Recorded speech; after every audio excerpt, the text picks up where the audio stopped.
Hello, my name is Justin Bates, and today we're going to talk about the so-called richest man in California, Samuel Brannan. Brannan, by way of introduction, was the leader of a group of Latter-day Saints who traveled aboard the ship Brooklyn and landed in what would become San Francisco in 1846. He became a prominent figure both for his personality and rapidly expanding portfolio of California real estate and business ventures. Brannan was noteworthy enough that he even made it into a book published by the church's historian Andrew Jensen regarding prominent Latter-day Saints up to 1901. While Brannan is often remembered as the herald of the gold rush, he also brought a superior printing press to California, opened a printing shop, started an incredibly influential newspaper that helped unite Californians and market the area to the world. He operated a successful store at Sutter's Fort during the gold rush, the first of its kind, by the way, helped fundraise for a public school as well as the rescue of the Donner Party, helped start a fire department, build a railroad, enact vigilante justice on a relatively lawless early California society, and also championed efforts to produce formal laws for California. In short, a very productive life. Brannan serves as a cautionary tale, despite all of his accomplishments, a cautionary tale about not overextending oneself financially, as that, combined with industry consolidation, an economic downturn, and an untimely divorce, eventually contributed to his financial ruin. Let's start with the railroad.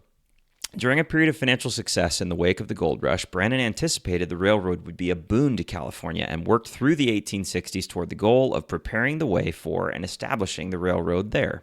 Historian Paul Bailey, in his book Sam Brannan and the California Mormons, notes that Brannan's energy and funds greatly assisted in bringing the first railroad west. He was referring in part to Brannan's founding the Napa Valley Railroad Company in 1864. His efforts contributed to the establishment of the Transcontinental Railroad, which was completed in 1869, when the engineers drove the last spike at Promontory, Utah. While there was a measurable economic growth in San Francisco resulting from the railroads, as we can see in their city's annual reports, Brannan's Napa Valley Railroad Company and the associated track to his Calistoga resort did not pay off, and they caused him to have to sell to the California Pacific Railroad in 1869. At this same time, other railroads around the country were also closing or consolidating. This reflects broader corporate consolidation happening, especially among railroads in the postbellum period. As Richard Bensel points out in his Political Economy of American Industrialization, despite its original intent, quote, the Sherman Antitrust Act only hastened the transformation of trusts into the corporate form, close quote. Some critics referred to the railroads in this era as the octopus. Frank Norris, who published a book on the subject in 1901, described the railroads as, quote, a galloping monster, the terror of steel and steam, the symbol of vast power, leaving blood and destruction in its path. Close quote. While this industry consolidation wasn't the primary reason for Brannan's economic failure, it was a factor leading to his ultimate financial collapse in 1870. Now let's talk about Brannan's real estate.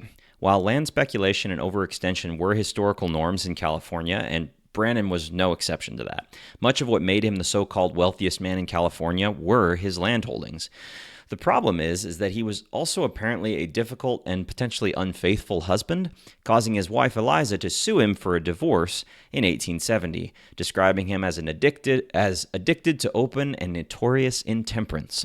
Her insistence on a cash settlement in 1870, just after the failure of the railroad, during a time of falling real estate prices, ruined the remainder of Brannan's financial portfolio, and he never recovered. Contextually, it's important to note that the late 1860s and early 1870s were a volatile time in the economic history of San Francisco. In the wake of the gold rush, the city was experiencing a tough transition away from a gold-based economy. Real estate speculation was rampant, and the factors triggering the severe nationwide financial crisis known as the Panic of 1873 were already underway. Not to mention the U.S. Coinage Act of 1873, which eliminated the provision for the free coinage of silver, and which Milton Friedman argued was a mistake that had highly adverse consequences, was also happening within that period. In conclusion, despite his influential and successful early years in California, Samuel Brannan's experience in the postbellum economy was marked by overextension, failed investments, and financial ruin, in part due to larger demographic shifts such as industrial consolidation of the railroads and the financial policies being enacted in the era. Thank you.